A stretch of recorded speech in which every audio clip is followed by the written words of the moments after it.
আসসালামু আলাইকুম, সবাইকে কেমন আছেন? আশা করি আলহামদুলিল্লাহ অনেক ভালো আছেন। তো আমার এই ব্লগটা হবে মালয়েশিয়া থেকে। আমি আমার চাচার বাড়ি উদ্দেশ্যে রওনা দিয়েছি। আসলে হয়েছে কি ভাই, যারা ট্যুরিস্ট ভিসায় আসবেন খুব সাবধানে আসবেন, অনেক সতর্ক নিয়ে আসবেন। কারণ আমি কালকে সারা দিন বলেন, সারা রাত্র বলেন, তো একটা রুমের ভিতরেই ছিলাম। আমার ফ্যামিলি থেকে একটু টাকা পাঠাতে একটু দেরি হয়েছে, এর জন্য ওনারা আমার সাথে অনেক খারাপ বিহেভ করছে। তারপরে হইল আপনার মনে করেন অনেক কষ্ট দিছে আর কি, যা বলার মতো না, যেটা আমি আপনাদের বলে বুঝাতে পারবো না। কিন্তু আপনাদের কাছে একটাই রিকোয়েস্ট থাকবে আমার, যদি কেউ মালয়েশিয়াতে আসেন টুরিস্ট ভিসায়, অবশ্যই টাকা যেই টাকা দিয়ে কন্ট্যাক্ট করবেন ওই টাকাগুলা হাতে রাইখা তারপরে মালয়েশিয়াতে ঢুকবেন, এর আগে ঢুকবেন না।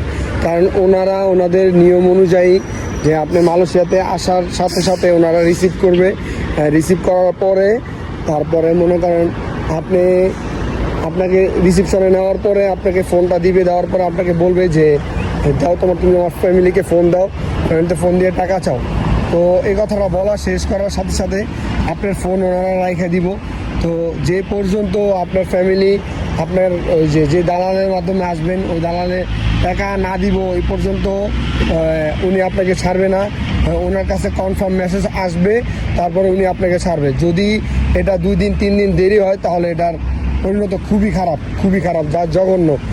কারণ কালকে ছিল শুক্রবার, আমি শুক্রবার 5টা 15-তে মালয়েশিয়াতে ল্যান্ড করছিলাম। তো ব্যাংক বন্ধ ছিল, এর জন্য আর কি আমার টাকাটা পাঠাইতে একটু দেরি হয়েছে, শুক্রবার রাত্র হয়েছে আর কি। তো আমি শুক্রবার রাত ছিলাম ভাই রে ভাই, মানে আমার কাছে মনে হয়েছে যে এই একটা দিন আমার কাছে মনে করেন 1000 বছরের সমান। আমি আপনাদেরকে একটা রিকোয়েস্ট করবো সবসময়, যে যদি আপনারা ট্যুরিস্ট ভিসায় আসেন তাহলে টাকাটা আগে মানে ওকে করে রেখে দিবেন হাতে।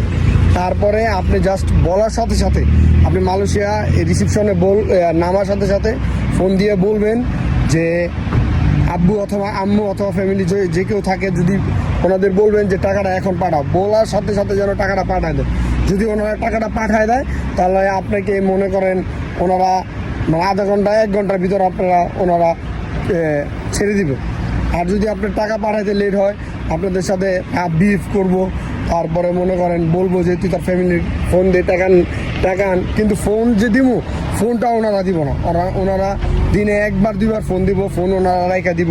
মানে কি একটা অবস্থা, যা বলার বাইরে। পরিবেশ তো মানে কোনোভাবেই কোনো পরিবেশ নাই।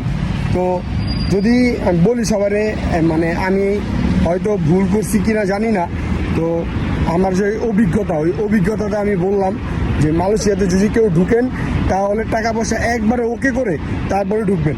জাস্ট ফোন দেওয়ার সাথে সাথে যেন টাকাটা দিয়ে দেন, ঠিক আছে? আমি আমার অভিজ্ঞতায় যতটুকু বুঝতে পারলাম যে আমি অতটুকুই আপনাদের শেয়ার করছি। তো অবশেষে রাত্রে টাকা দেওয়ার পর আমার চাচু আমার জন্য গাড়ি পাঠিয়ে দিয়েছে রাত্রেই। তো কুয়ালালামপুর থেকে আমার চাচুর বাসায় যেতে মোটামুটি 9 ঘন্টা 10 ঘন্টা লাগে প্রাইভেট কার দিয়ে। তো আমার চাচু আমার জন্য রাত্রেই প্রাইভেট কারটা পাঠিয়ে দিয়েছে। তো আমার টাকাও রাত্রেই দিয়ে দিয়েছে, শুক্রবার রাত্রে। তো প্রাইভেট কারটা আস্তে আস্তে সকাল হয়েছে, আমি সকাল পর্যন্ত অপেক্ষা করছি ভাই, রাত্রে একটু ঘুমাইতে পারি নাই। বিশ্বাস করেন যেই একটা অবস্থা রুমের, যা আমি বইলে আপনারা বুঝাইতে পারবো না। মনে করেন মানে ওয়াশরুমের অবস্থা, তো ওয়াশরুমে তো যাওয়াই যায় না কোনোভাবে। তারপরে নিজের রান্না করে খাওয়া লাগে, ওটা ফাইন, যে নিজে রান্না করে খাবো ওটা কোনো প্রবলেম নেই। ঘুমানো যায় না, কোনো বালিশ নাই, তাই মানে খুবই জঘন্য ভাই। তো পরবর্তীতে আমার জন্য আমার চাচু রাত্রি গাড়ি পাঠিয়ে দিয়েছে।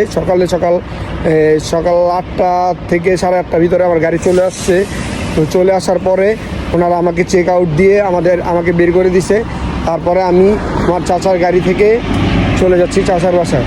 আপনারা পুরো ভিডিওটা দেখবেন, এখানে অনেক সুন্দর ভিউ আছে, অনেক সুন্দর পরিবেশ আছে, যা বলার মতো না। আপনারা ভিডিওটা পুরোটা সম্পূর্ণ দেখলে বুঝতে পারবেন। সকাল সকাল নাস্তা করতে চলে আসলাম। নাস্তা করার পরে দেখলাম আমার চাচ্চুর ড্রাইভার আমাকে নিতে চলে আসছে এই গাড়িটা নিয়ে। অবশেষে আমরা রওনা হয়ে গেলাম চাচ্চুর বাড়ির উদ্দেশ্যে। দেখেন আপনারা এখানের ডিসিপ্লিনটা কতটা সুন্দর, যে গাড়িগুলো যাচ্ছে মানে একটার পিছনে একটা, মানে কোনো ওভারটেকের কোনো সিস্টেম নাই, মানে জায়গার পরিবেশটাই অন্যরকম, যা বলার মতো না। আপনারা হয়তো দেখতে পারছেন আশেপাশে অনেক সুন্দর জায়গা আছে যেটা আপনারা দেখতে পারতেছেন। তো বলতে গেলে মালয়েশিয়া দেশটা অনেক সুন্দর, মানে যা আমি আমার থিওরি থেকে বুঝতে পারলাম। মালয়েশিয়া আসলে অনেক সুন্দর। এটা কি ছিল ভাই, যে এটা মনে হয় আমাদের বাংলাদেশের যে আছে না, ওই যে কর্ণফুলী টানেল বলে, ওইটার মতো হয়তো বা, আমি জানি না, কর্ণফুলী টানেলে যাই নাই, তো ওইটার মতনই হয়তো বা ভিডিও টিডিও দেখছি, তো ওইটার মতন মালয়েশিয়াতে এটাও আছে দেখা গেল। ড্রাইভার আঙ্কেলটা রাস্তার পাশে একটা দোকানে দাঁড়ানোর পরে এটা কি জানি না, কাঁঠালের মতন দেখতে, এটা বলে অনেক ভালো খাবার। তো উনি দুইটা নিছে, দুইটা নেওয়ার পরে খুলে দেখলো, তারপরে উনি খাচ্ছে। আমার জন্য নিছিল, বাট আমি খাইতে পারি নাই। তারপরে উনি কি জানি আর একটা অর্ডার দিছে, যেটার নাম আমি জানি না, এটা আমি আমার ফার্স্ট টাইম দেখলাম আর কি।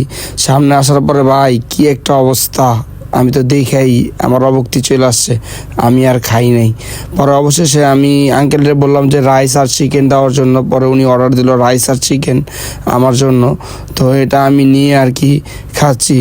তো ওরকম স্বাদ বলতে হ্যাঁ ওরকমই, ওই চিকেনটা খাইছি আর সাথে একটা শুটকি ভর্তা ছিল, হয়তো ওই ভর্তাটাই ভালো লাগছে। আর চিকেনটা আর যে দিছে, মানে ডালের মতন দিছে, ওইটা একবারেই বাজে ছিল, ওইটা আমি খাই নাই। তারপর আমি নিয়ে নিলাম একটা কোল্ড ড্রিঙ্কস। এই কোল্ড ড্রিঙ্কসটা খুবই অন্যরকম ছিল, যা বলার মতো না। নিচে ছিল আপনার গরম পানি আর উপরে ছিল বরফ। এখন আপনারা দেখেন এই জায়গার ওয়েদারটা কত সুন্দর, জাস্ট ওয়াও, যা বলার মতো না। আপনারা দেখলেই বিশ্বাস করবেন যে এটা আসলে কতটা সুন্দর।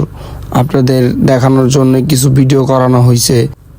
এর মধ্যে আমাদের ড্রাইভার আঙ্কেল কি জানি চিন্তা করতেছে, জানি না কি চিন্তা করতেছে। আঙ্কেলটা খুব ভালো ছিল। আবার আমার জন্য যে ডিম ভাত নিছে আর কি, তারপরে আবার সেই কোল্ড ড্রিঙ্কস, যেটা নিচে গরম পানি, উপরে আপনার বরফের টুকরা। তারপরে রাত হয়ে গেছে, দেখতে দেখতে রাত্রে বৃষ্টিও চলে আসছে। বৃষ্টির ভিতরে কিছু ভিডিও নিলাম আপনাদের জন্য। আসলে রাতের মালয়েশিয়াটা আসলেই অনেক সুন্দর, যদি না দেখেন তাহলে বুঝতে পারবেন না। দেখতে দেখতে আলহামদুলিল্লাহ চলে আসছি আমরা আমাদের বাসায়। দোয়া করবেন আমার জন্য। দেখা হচ্ছে নেক্সট ভিডিওতে। আল্লাহ হাফেজ, আসসালামু আলাইকুম।